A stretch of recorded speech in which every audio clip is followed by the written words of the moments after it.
Amigos y amigas, un placer estar nuevamente con ustedes hoy viernes para conversar en esta tertulia que tenemos todos los viernes para comienzo de fin de semana con temas del misterio. Pandemia Misterio se llama esta sección en su programa Nocturno RCN, donde abordamos esos temas que se salen de toda lógica humana, pero que están ahí presentes en en nuestro mundo y que a veces, a fuerza de tenerlos siempre latentes en la cotidianidad, pues parece que desaparecieran y no les prestamos mucha atención. Por eso hemos organizado todos estos programas que los invito a los que ustedes quieran ir a visitar. Si quieren también escuchar otros programas que hemos emitido, lo pueden hacer en nuestro canal oficial que se llama Pandemia Misterio Diego Reyes. Pandemia Misterio Diego Reyes. Así nos pueden encontrar y muy sencillo para que podamos también no solo escucharnos por la radio, sino también vernos simultáneamente en este momento donde están escuchando ustedes, también nos pueden ver, buscándonos en el canal Pandemia Misterio Diego Reyes. También los invito a que nos visiten en Instagram, en TikTok, en Facebook, buscándonos simplemente como Misterio Diego Reyes. Y ahí aparecemos y podremos compartir experiencias. Los invito para que sigamos engrosando esta gran familia del misterio. Antes de comenzar, y con la venia de nuestro invitado que ya está conectado con nosotros, quiero dedicar unos minutos, unos segundos a recordar al gran intelectual que lastimosamente en las últimas horas nos ha dejado, ha partido. En este momento se desempeñaba como el agregado cultural de Colombia en la Embajada de Colombia en Italia, el doctor Nelson Osorio Lozano, que falleció infortunadamente en, en las últimas horas y que nos deja un vacío gigantesco, porque era un hombre de una erudición fantástica y de un hombre tal vez de los pocos intelectuales que aún quedan en este país. Conocedor de historia como ninguno, de la historia del arte, y era una caja de música poder hablar con él. Infortunadamente ya no está con nosotros y quisiera enviar un saludo a toda su familia, a Eduardo, a su hermano, a su señora madre y, y decirles que están muy presentes en nuestras oraciones. Bueno, nuestro tema de hoy, empezamos aquí en Pandemia Misterio y ya en cierta medida los hemos tocado. Hemos hablado sobre el tema de las conspiraciones, de cómo hay organismos, organizaciones que han venido ejerciendo ciertos, ciertas ideas, enviando ciertas ideas a la comunidad científica o organizando ciertos planes de una manera macabra para reorganizarnos en este planeta y lo que nosotros hemos llamado como la ingeniería social. Y revisando todos estos temas que hemos venido tratando, aparece un organismo, aparece un laboratorio de ideas que le hemos prestado poca atención y se llama el Club de Roma, el Club de Roma. Pero para hablar del Club de Roma debemos remontarnos a los orígenes de la nobleza negra veneciana, al nacimiento de esas ideas del malthusianismo de Thomas Malthus, el economista británico, y cómo poco a poco, con el paso del tiempo, de los siglos, ha venido tomando más forma este concepto de la sobrepoblación, la crisis mundial, la eugenesia, estos planteamientos de los límites del crecimiento poblacional han venido tomando forma a tal punto de que ya nos han tocado en cualquier lugar del mundo, ya tenemos nociones de estos planes que se han venido manifestando paulatinamente en el paso del tiempo. Nuestro invitado es un gran intelectual, es el doctor Tomás Esteves Bianchini. Él es biólogo, divulgador científico y un gran investigador de todos estos temas. Don Tomás, gracias por atendernos, bienvenido. Estamos aquí ya en Pandemia Misterio para hablar de estos temas que nos apasionan. Gracias por aceptar la invitación. Muchas gracias, Diego, por la invitación y un gran saludo a toda la audiencia. Estaremos comentando, haciendo una agradable tertulia. Bueno, don Tomás, podremos empezar hablando sobre los orígenes, como dije en la introducción, de esos planteamientos que han venido cocinándose en los últimos 50 años y mucho antes sobre el tema de la sobrepoblación. Entonces, que el mundo tiene un límite poblacional y que no nos podemos pasar de un ser humano más porque ya es un sobrante y debemos crear unas maneras de mantener ese control natal.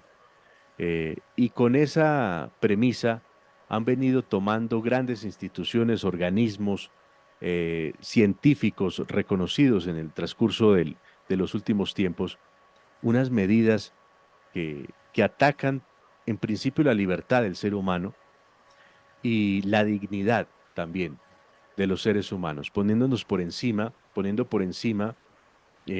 unas máximas ecologistas que si bien nosotros debemos propender por el cuidado del planeta, porque eso es un derecho y una obligación que todos debemos cuidar el planeta, pero nos están poniendo en un segundo orden a los seres humanos. Y entonces que sobramos y nosotros somos los que estamos deconstruyendo, los que estamos destruyendo el planeta y que si es necesario acabarnos o acabar un gran número de población, pues es válido, porque en principio está la naturaleza.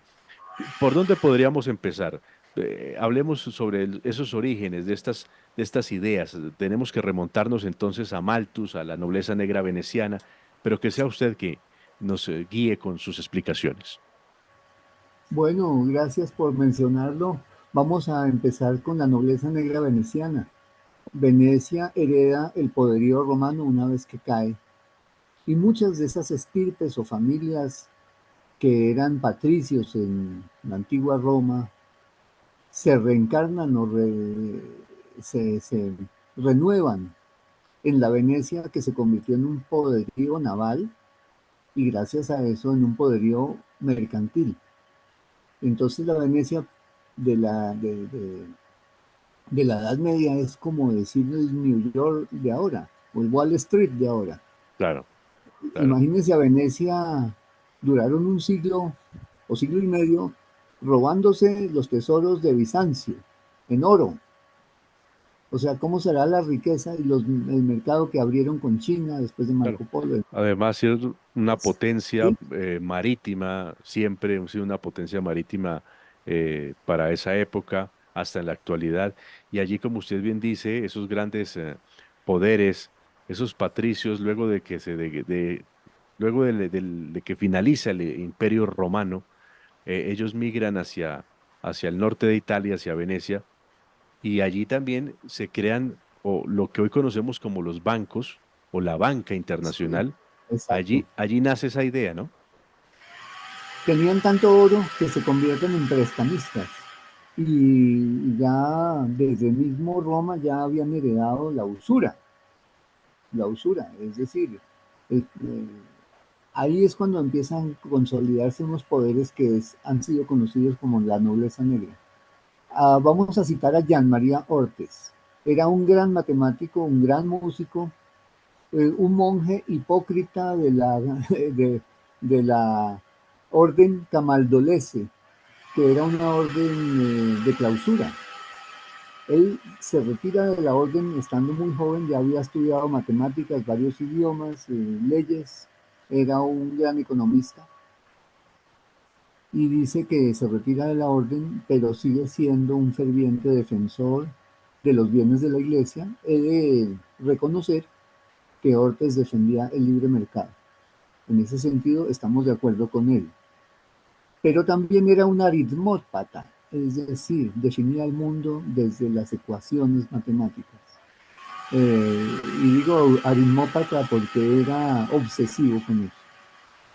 Entonces Benjamin Franklin para esa época, 1780 y pico, noventas, había invitado a través de una publicación a los norteamericanos a tener familia y avanzar sobre esos grandes territorios. Entonces Jean María Ortiz le responde, que contraataca diciendo que no, que el planeta tiene una capacidad limitada.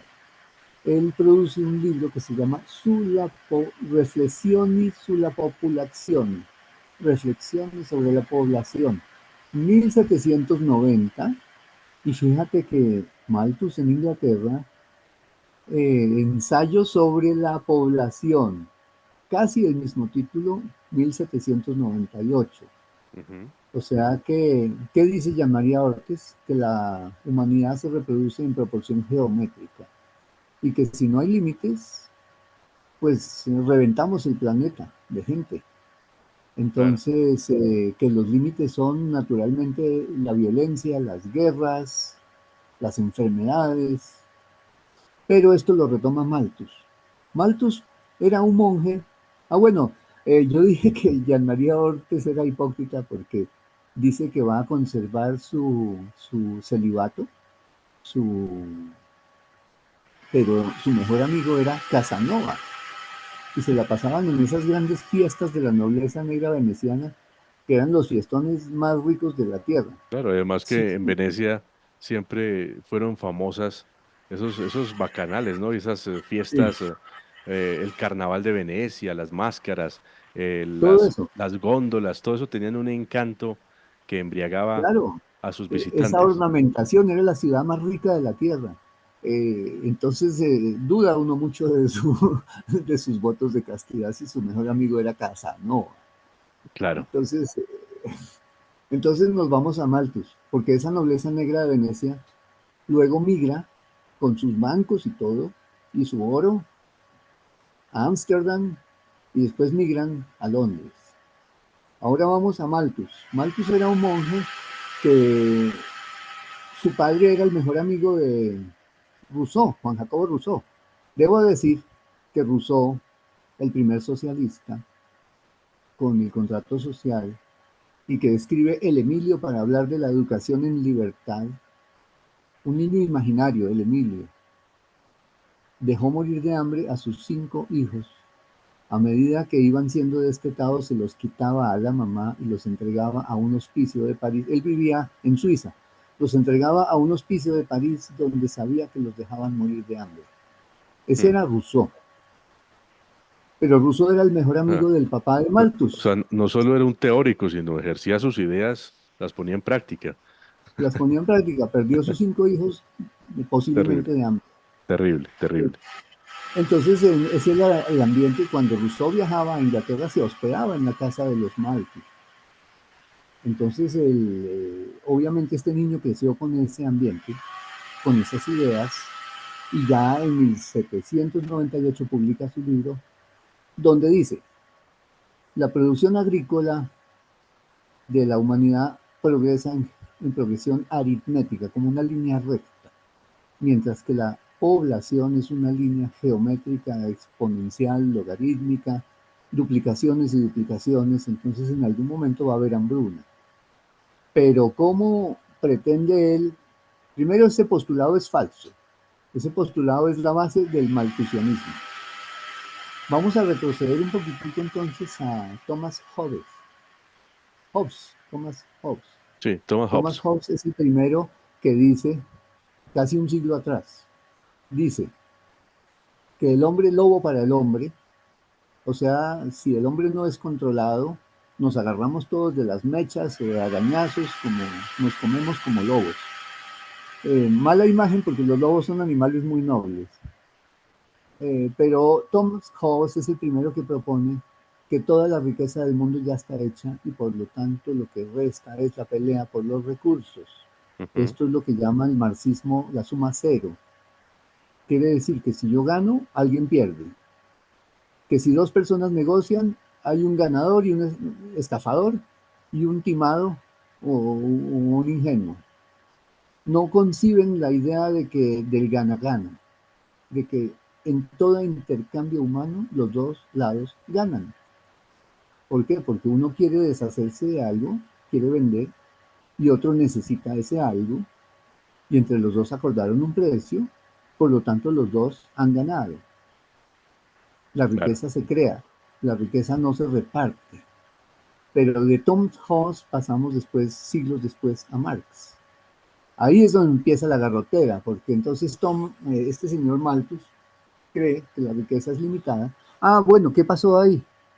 Eso es más interesante. En 1776 aproximadamente, época de la Revolución Francesa, acababa de estallar un volcán, el volcán Laki, uno de los volcanes más grandes de la Tierra, muy cerquita de donde casi ahorita en estos días estaba por estallar uno gigante en Islandia, pero sí, afortunadamente no fue muy grande. Bueno, Laki estalló en Islandia y fue tan grande esa erupción que produjo hambrunas en toda Europa durante casi 10 años. En Inglaterra esos años fueron conocidos como los años de Sand Summer, los años de los veranos de arena, veranos en los que llovía arena. La tierra se oscureció. Había hambruna en la Revolución Francesa y por ahí arranca el disparo de los costos de vida que dispararon pues, en las panaderías de Francia, la chispa de la revolución. Pero volvamos a Malthus. Malthus era un párroco de la abadía de Arbury y sostenía a sus digamos, limosneros, pordioseros, porque había hambruna en ese entonces. Y con la erupción del volcán se duplica la cantidad de personas sin comida, sin trabajo, pérdidas de cosechas, y él tiene que sostener más gente, pero las remesas no le llegaron. Total que una situación muy local de una parroquia, él la convierte en teoría económica que nos viene pisando los talones hasta hoy. Y es totalmente falso. El malthusianismo lo podemos desmentir desde muchas maneras. correcto. Bueno, y estamos hablando entonces de cómo se han venido pasando de generación en generación estas ideas. El tema de ese planteamiento del crecimiento de la población que tiene que ser controlado porque los recursos de la tierra son limitados y al ser limitados, pues si hay muchas personas, hay sobrepoblación y la sobrepoblación hace que no hayan recursos y vienen hambrunas, vienen crisis. Entonces ellos dicen fácil, lo que hay que hacer es contener el número de seres humanos en esta tierra y de esa manera no importa si se desata una guerra o no importa si es un virus o no importa si de pronto es, no sé, una confrontación, o sea, pero hay que mantener ese número de personas limitados en la tierra. Eh, y van pasando el tiempo, va pasando los años, ya pasó Malthus, hablamos de Rousseau, hablamos de Malthus, el mismo Marx, y hay un organismo que se crea en el siglo XX y que ha dado mucho de qué hablar, y es el Club de Roma. ¿En qué momento aparece el Club de Roma, don Tomás? Buenísima la pregunta porque eso nos trae a nuestro tiempo. Pero yo quería leerles solamente una frasecita. Sí, señor. La tierra tiene cáncer y ese cáncer es el hombre. ¿Quién lo dice? El Club de Roma, en un libro llamado La humanidad en su punto de inflexión. Esto nos recuerda un poquitico ciertas frases de Malthus, cuando dice que aquel que nace pobre y que por lo tanto no puede alimentar a sus hijos no tiene cupo en este mundo, por lo tanto ya no tiene un puesto en el banquete planetario, por lo tanto tenemos que hacer todo esfuerzo para que desaparezca. A continuación de esa frase, Malthus propone que se hagan barrios sobre humedales para que sea el paludismo y otras plagas las que se encarguen de acabar, de cumplir su misión, que es Claro. desaparecer a los necesitados. O Y es sea que, que Thomas Malthus está diciendo, la pobreza se cura matando pobres. increíble, y es que, don Tomás, nosotros hemos discutido mucho los tiempos contemporáneos sobre lo ocurrido en la Alemania nazi y cómo hubo científicos alemanes que durante esa época experimentaron principalmente con judíos, con población judía y un poco de horrores que después de la guerra conocimos. Pero estos conceptos, o sea, esto no viene de la Alemania nazi para acá, esto viene de mucho tiempo atrás y donde se habla, por ejemplo, de la eugenesia y usted me habla ya de un planteamiento que tenía Malthus, de la creación de esos barrios especiales para que los pobres, los que no tenían, mejor dicho, riqueza alguna y no tenían un futuro prometedor, lo mejor era que se fueran allí, en esa barriada, y allí los matara una malaria o los matara una enfermedad. Lastimosamente, la eugenesia también ha sido uno de esos principios que han venido tratando estas personas, ¿no? Hablando de cómo los enfermos, los lisiados, los que tienen algo de nacimiento, malformación, son como seres humanos de segunda orden que se puede uno prescindir de ellos, ¿no? Sí, exactamente, como estas riquezas del mundo, estos poderíos, como la nobleza negra de Venecia, la nobleza negra de Holanda, después de Inglaterra, pertenece también no solamente a banqueros muy poderosos, sino a castas, castas reales, que nos miran desde arriba, nos miran desde tan alto, que según su altitud y escala, algunos somos como ganado y para de pronto otros somos como bacterias. Los que vuelan más alto nos ven como bacterias. Entonces estas personas consideran que en el mundo hay unas personas que tienen más derecho a estar en este mundo que otras. Y hay una frase de Malthus que me gustaría, Por bueno, favor, quiero citar este por libro. favor. En mi libro la puse de epígrafe a uno de los capítulos Sí, señor. y el capítulo se llama La ideología del mal, mayúsculas, prusianismo, para que Bueno, se... don Tomás, antes de que usted continúe y nos lea esa parte de su libro, muchos estarán preguntando, yo quiero tener ese libro. ¿Cómo pueden conseguir ese libro? Y déjenos ver la portada, cómo se llama el libro y cómo lo pueden conseguir. Bueno, muchas gracias por la oportunidad. Mi libro se llama No, el mundo no se acaba y no eres culpable. Manual para resistir a lo apocalípticamente correcto. Ujú, El mundo no correcto, se acaba y no eres culpable. Aquí se desentraña toda la farsa del cambio climático, que no es otra cosa que una estrategia para despoblación. Aquí claro. podríamos entrar en detalle, pero quiero saltar de la frase de Malthus cuando dice que algunas personas no caben en el banquete planetario. Saltamos a Ted Turner, el padre de la desinformación, el fundador de CNN, Mm, uno de los multimillonarios increíble. Y uno que él, tiene hay que atar ¿no? cabos, ¿no? Hay que atar cabos. Uno, Hay que estar caos, porque Ted Turner en una entrevista dijo que esos, y hace así un gesto con la mano, refiriéndose a tercer mundo, latinos, negros, India, etcétera, etcétera, esos no tienen cupo en el banquete planetario. Somos nosotros, comensales inútiles en el banquete de la Tierra. Frase de Ted Turner, que es exacta a la que anunció Malthus 2 siglos antes. Entonces, Ted Turner, ¿qué es? El que fundó ese monumento espantoso que lo volaron en un acto terrorista hace 2 años. Pues se llamaba, el monumento se llamaba Las Piedras Guía de Georgia. sí. Eh, en ese monumento había 10 mandamientos en 20 idiomas. Fue financiado por Ted Turner. Y decía, primer mandamiento, 500 millones de habitantes habitando en armonía con la madre tierra. Segundo, tercero y cuarto mandamientos hablan de eugenesia. Ujú, Cuarto, quinto, sexto hablan de control. Ya en el séptimo y el octavo habla de leyes justas para un único mundo con un único gobierno. O sea, dictadura totalitaria planetaria. Eso es Globalismo, Ted ¿no? Turner, ¿no? Mm. Pero vamos a Warren Buffett. En otra entrevista, Warren Buffett dijo, sí, estamos en una guerra. Es una guerra contra los pobres. Ah, y por cierto, estamos ganando.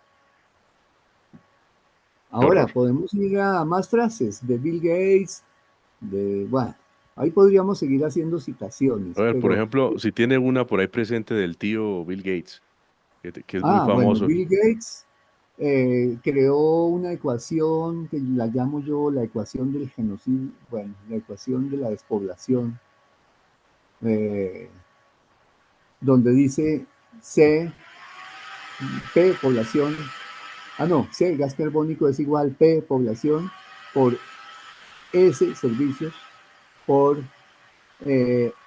costo energético de cada servicio.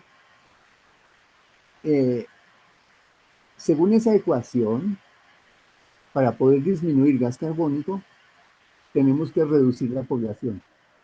Básicamente, para resumir lo que dijo Bill Gates en esa conferencia TED Talk, una conferencia TED que dio en el 2015, Ujú. dijo que la única forma de reducir población es reduciendo emisiones de gas carbónico. O al revés, reduciendo gas carbónico reducimos población.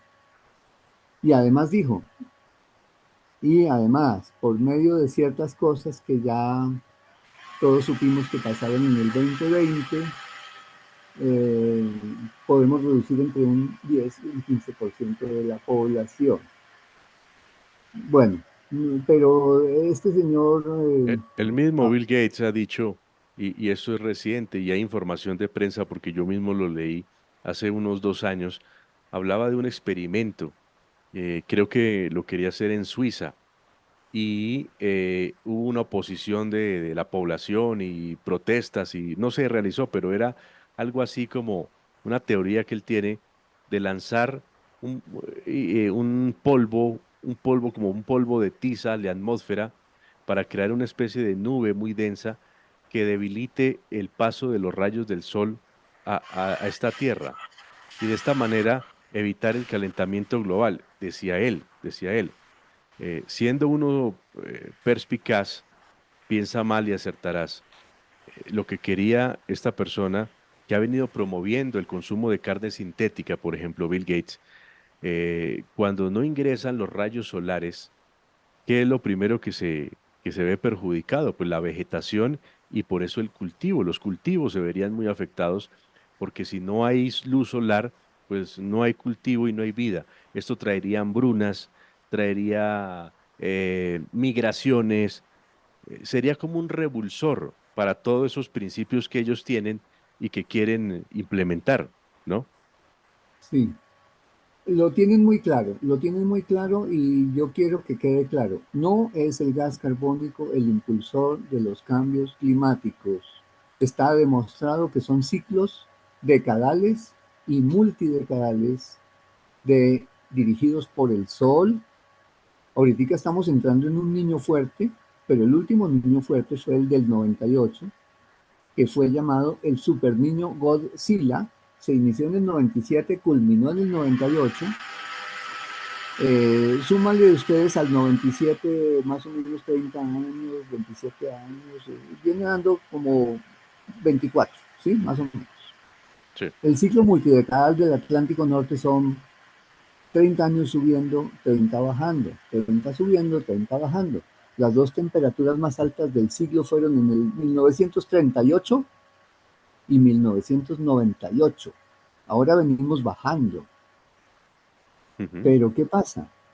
Que aprovechan del niño, porque el niño es un fenómeno de una oscilación multidecadal del Océano Pacífico que tiene un ciclaje de más o menos la mitad del ciclo solar, o sea, 5,5 años.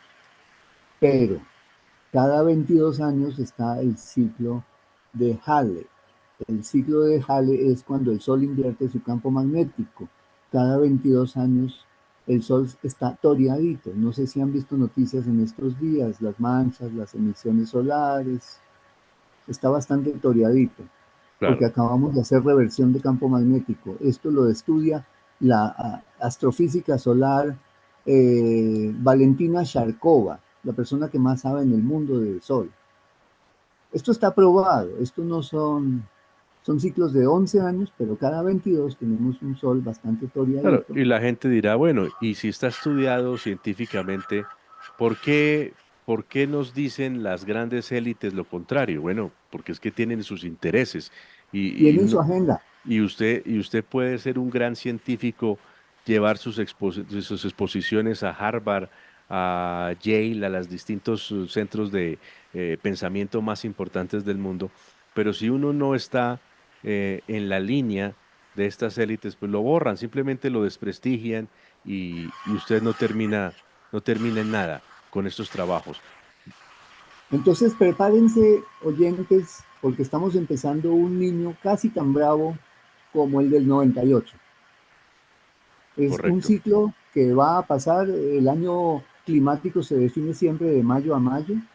El niño empezó más o menos en julio del año pasado, ya estamos en la mitad del ciclo. Es muy probable que en octubre, con los aguaceros de octubre, ya estemos remitiendo y entrando otra vez a normalidad. Van a Muy haber bien. muchos incendios, ya comenzaron, pero nos van a decir que es por culpa tuya por haber utilizado un automóvil o haberte dado una ducha larga o por comerse un bistec. No, Y, esto y, es un ciclo y, y solar. ya, y ya para seguir con el tema y ir redondeando, don Tomás, nos quedan unos par de minutos, unos 15 minutos de conversación. Es que como Ok. es tan interesante esto, nos podríamos quedar horas. Pero hace también un tiempo, y eso ahí lo digo es porque lo vi en televisión, en CNN, la población en Inglaterra estaba, en Londres principalmente, estaban preocupadísimos porque los niveles de los ríos estaban muy bajos y que esto tenía que ver con el calentamiento global, la disminución de los cuerpos de agua. Entonces que el río estaba, que nunca en la historia había disminuido tanto el nivel del río, por ejemplo el Támesis.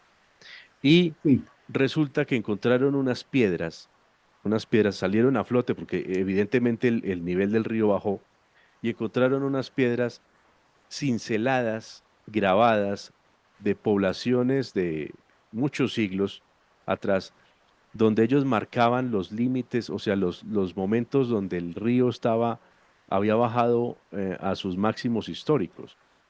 Y esas líneas volvieron a salir a flote y eran visibles. Es decir, que no era la primera vez que el Támesis había disminuido tanto su nivel, sino ya mucho tiempo atrás había también, tanto así que la gente cincelaba en las piedras, hasta aquí ha bajado el río, hasta este nivel de esta piedra. Entonces, a eso nos da a entender un poco sobre cómo hay unos ciclos naturales que se vienen dando también y no es culpa del hombre lo que sucede siempre como nos lo quieren vender. Bueno, Entonces, si no es el gas carbónico, ¿qué es lo que pretenden? Al controlar las emisiones de gas carbónico, net cero significa cero vida, porque claro, el aumento de gas carbónico es en un 96% causas naturales. Imagínense nada más la meteorización de las piedras cuando llueve, la lluvia es ligeramente ácida.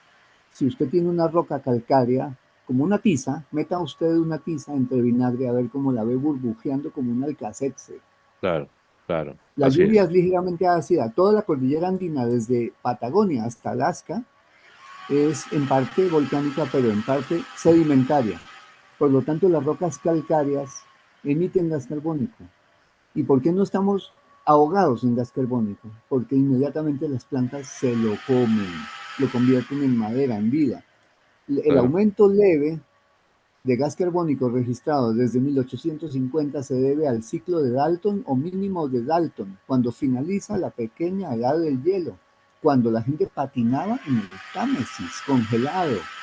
Esa pequeña edad del hielo va desde 1775 hasta 1850, cuando se acoplaron los mínimos de Maunder y Dalton, o sea, dos épocas en que el Sol dejó de producir suficientes manchas solares y produjo un pequeño enfriamiento. A partir de entonces, el mar funciona como una gaseosa. Usted destapa su gaseosa en tierra caliente, la pone sobre la mesa y deja de estar en el refrigerador y entonces empieza a emitir gas carbónico porque se está calentando. El claro. mar es una gaseosa. es el regulador del gas carbónico. El Sol manda, la Tierra obedece, el océano sube un poquitito y emite. Por lo tanto, las gráficas de gas carbónico versus temperatura van retrasadas. El retraso es de 80 a 800 años, depende de la escala con que lo midas. Qué Pero interesante, es el Sol el que manda, no el gas carbónico. qué interesante. Bueno, don Entonces, el Tomás, aumento del gas carbónico que ha habido en estos últimos, desde 1850, ha hecho que la biosfera, en total, los bosques han aumentado biomasa en 18%. O sea, hay más bosques que a finales del siglo XIX. El correcto. Sahel subsahariano tiene más verde hoy día y da más comida para más gente y más ganado. Eso no nos lo dicen. El Mm, gas carbónico es el gas de la vida. así es, Entonces, así es. Tomás, entonces volvamos al Club de Roma. listo, Eh, me había salido del tema, pero es que era necesario porque, no, tranquilo, porque para listo, vamos entender, al Club de para Roma. entender. Entonces aparece el Club de Fundado por Roma. Alexander King, Sir Alexander King, un escocés noble, Sí, raza señor. nobiliaria, como siempre. Él había trabajado en la aplicación del DDT en la Segunda Guerra Mundial y se dio cuenta que el DDT realmente eh, controlaba el paludismo. En todo el ciclo del DDT durante los 40 y los 50, la humanidad bajó de paludismo prácticamente a casi cero. Alexander King inicia una campaña sucia contra el DDT con dos acusaciones falsas. Una, que ablandaba cáscaras de huevos, se demostró que esto no era cierto. Otra, que era cancerígeno, tampoco fue cierto. El hecho es que Sir Alexander King dijo que su campaña contra el DDT es porque salvaba personas. Ahora, funda con Aurelio Peccei, el fundador de la Fiat. Ujú. Fíjense que es un gran capitalista, un gran creativo, eh, impulsó la industria del automovilismo en Italia con la Fiat, pero era comunista y entregaba los planos de todos sus carros Fiat a Rusia y a China, y por eso es que el Sascaba es un Fiat disfrazado. Sí, Aurelio Peccei, junto con Alexander King, fundan el Club de Roma, con plata de los Rockefeller. ¿Y cuál es el objetivo? La despoblación, porque ellos todos son maltusianos. Entonces, de Malthus pasamos a los Huxley con el Club X, ujú. del Club X pasamos a la Sociedad Fabiana. Esto daría para dos o tres programas más. Sí, Eh, pero toda esta gente de estirpe real, los Huxley, los Keynes, keynesianismo, o sea, endeudamiento perpetuo, devaluación del dinero, mantenernos pobres, junto con el Club de Roma, financiado por los Rockefeller, en Estocolmo 72, nos dicen que el cáncer del planeta es el ser humano. En su libro, Límites del Crecimiento, dicen que vuelven a retomar la teoría de Ortes. Qué curioso, Ortes en el siglo XVIII no tenía herramientas tecnológicas, ni había tractores, y dice que en el planeta no cabemos sino 2.000 millones. Y los del Club de Roma lo fundan en el año 1969 y dicen en su libro que no cabemos sino 2.000 millones. O mm, sea, que la humanidad no progresó con tractores, agricultura, abonos, tecnología, y seguimos cabiendo los mismos 2.000 millones. Entonces, el Club de Roma nace con una intención, que es la intención maltusiana de la despoblación. claro. Entonces, hoy día está disfrazado, siempre se disfrazan de buenismo, no es sino ver la COP28 ahorita, esta farsa en que cualquiera que dijera una sensatez lo iban sacando y iban quedando los finalistas, los que dijeron las peores insensateces. Propone dos cosas. Uno, control total de la producción de alimentos en el mundo. ¿Cuál es la consecuencia de eso? Entregar a corporaciones ultrapoderosas carne artificial, acabar con la ganadería. Semillas transgénicas, acabar con el campesino normal, el que usaba semillas milenarias. ¿Y cuál es la consecuencia de eso? Miren cómo está Europa.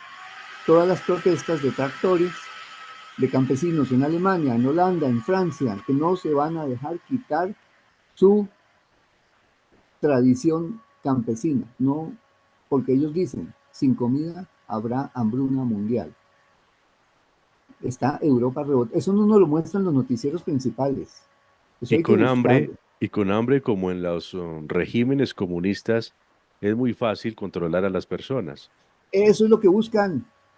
Entonces, ese es uno de los puntos de la COP28 ahorita en Davos. Y el segundo, desfinanciar y acabar con la producción de petróleo. Se les olvida un pequeño detalle, que la síntesis Haber, la síntesis que ganó un premio Nobel, que es a partir del metano, gas natural, todavía suministra el 80% de los abonos nitrogenados del planeta. O sea, el 80% de lo que comemos en el planeta depende del gas natural. Lo que están proponiendo es desatar una hambruna mundial y llevarnos a la cifra que señaló Jean María Ortes y que después le fusiló o le plagió el señor Malthus, que también dijo 2.000 millones, y el Club de Roma, que también dice 2.000 millones, y algunos muy generosos, como, como el señor ya citado Ted Turner, dice que mejor que queden solo 500 millones. O sea que el maltusianismo está vivo y coleando, y está en manos de esos personajes que nadie nombró y se reúnen 3 veces al año, primero en la COP ambiental, luego en Davos y luego en Bilderberg. Falta la de Bilderberg. Sí. Y para Entonces, que se den cuenta lo inhumano de todo esto, una cifra, no 2.000 millones, sino ahora 500 millones. ¿Quiénes son esos 500 millones? No van a ser ni usted, ni yo, ni muchos de los que nos están escuchando, sino van a ser los nobles que quedan, algunos de las familias nobles que quedan en Europa, los millonarios en el mundo. Ellos van a ser los que tienen el dinero y el control, los que van a prevalecer en el planeta. Los obviamente que te quito la palabra porque es tranquilo, que eso tranquilo. lo tienen planeado y obviamente la inteligencia artificial les va a hacer muchísimas labores, los robots, todo eso, y van a generar una oleada de desempleo increíble, ¿no? Pero ellos necesitan que quede un poquito de gente para que aquí los tercermundistas necesitan gente que les haga las uñas, gente que les sirva la comida. Ellos lo tienen calculado. No, y por eso también me llama la atención que cuando ellos son países, y digo ellos es por las potencias de Europa o los mismos Estados Unidos, que se han desarrollado haciendo exploración minera, explotando petróleo, y ya lo han hecho por mucho tiempo. Ahora nosotros que vamos en ese camino del progreso y el desarrollo, nos dicen paren, no sigan porque ustedes están matando el planeta. Y uno dirá, bueno, y esto lo que quieren es que Suramérica o Latinoamérica sea como una gran despensa para ellos cuando lo requieran, porque aquí hay tanta riqueza, hay agua, hay minerales, hay petróleo, hay muchos recursos y cuando ellos lo necesiten, pues como cuando nosotros vamos abrimos la despensa y sacamos algo para comer, estos elegidos que son los que ellos se autodenominan, necesitan nuestros recursos, por eso también nos dan un stop para que no sigamos haciendo la exploración y el crecimiento que cualquier país debería tener para poder desarrollarse. Sí, a ver, ellos necesitan una base, pero una base sometida. Y toda esta estructura de sometimiento es primero generar hambruna y controlar la producción de alimentos. No sé cuántos minutos nos quedan, pero puedo explicar un poquitico en qué consiste la carne artificial. No sé si... o- Nos quedan 5 minutos, 5 minutos. bueno, está escrito en sus planes. Voy a citar el plan Iron Mountain. Kennedy, con la mejor intención del mundo, contrató un equipo de expertos con McNamara a la cabeza para que dijeran en el plan Iron Mountain qué había que hacer para lograr la paz. Y estos expertos resulta que Kennedy no sabía que McNamara era un traidor, pertenecía a ese estado profundo, a esa élite. Y McNamara nombra a todos los genios y producen un documento llamado Iron Mountain donde dicen, y en su orden, tenemos que mantener guerras que no se ganen, porque de esa manera mantenemos a la población sometida. Tenemos que mantener el susto y el terror y empezaremos por hablar de un enfriamiento global, década de los 70, un hueco del ozono y lluvia ácida, finales de los 70. Luego hablaremos de calentamiento global, luego hablaremos de cambio climático y luego hablaremos de guerras y finalmente de hambrunas. En ese orden lo han venido desarrollando. El documento está desclasificado, se puede descargar de la red. Está el documento NSM, National Strategy 200 de Kissinger, finalizado por encargo de Nixon en el 1974, desclasificado en 1991, se puede descargar en PDF y dice algunas bellezas. Voy a citar algunas. Dice, por supuesto, muchos van a morir cuando establezcamos el nuevo orden, pero será mucho mejor la vida para los que queden. Ujú. Además dice, para lograr la despoblación no se logrará sin tomar el feminismo y convertirlo en abortismo, porque sin esta palabrita no funciona la estrategia despoblacional. Ahí lo dice clarísimo. Después de ese informe comienzan las estrategias de despoblación, empiezan 350.000 mujeres bolivianas esterilizadas por medio de alimentos, por medio de YouTube Friendly agujas, por medio de la del tétanos en Kenia, otras 350.000 keniatas esterilizadas, y lo dice claramente, porque si dejamos que esos pueblos se reproduzcan, consumirán los recursos que nosotros requerimos para nuestro desarrollo. Increíble. O sea, nuevamente confirmado el maltusianismo. Don Tomás, Eh, antes de terminar, porque nos queda 2 minutos, ¿cómo las personas que quieran tener su libro, que me parece que es un documento muy interesante, que pueden estudiar y de ahí tienen muchas referencias para seguir ahondando en este tema, ¿cómo pueden las personas conseguir su libro, don Tomás? yo tengo solamente un correo Sí, y lo podremos colgar en la referencia de este correcto. video Así será. y se está enviando por correo eh, por cualquiera de los servicios que hay en Colombia, ya sea Interrapidísimo o por cualquiera de estos servicios. Pero, Solamente le agregamos 10.000 o 15.000 según la ciudad vale, ¿cómo es el para correo? el envío. ¿Cómo es el correo? Vale 50.000 pesos y yo lo estaré enviando personalmente por medio de una consignación NECI o por una consignación bancaria.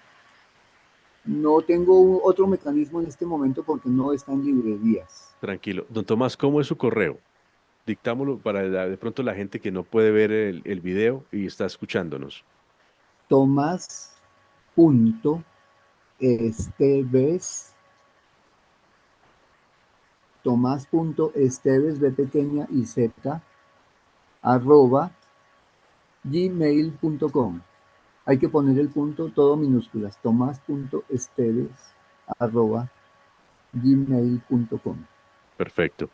Don Tomás, biólogo, divulgador científico, investigador, le agradezco mucho por estos minutos, los que están siguiéndonos en el canal Pandemia Misterio Diego Reyes y a todos los que han sintonizado la emisora esta noche. Mil gracias por haber participado con nosotros.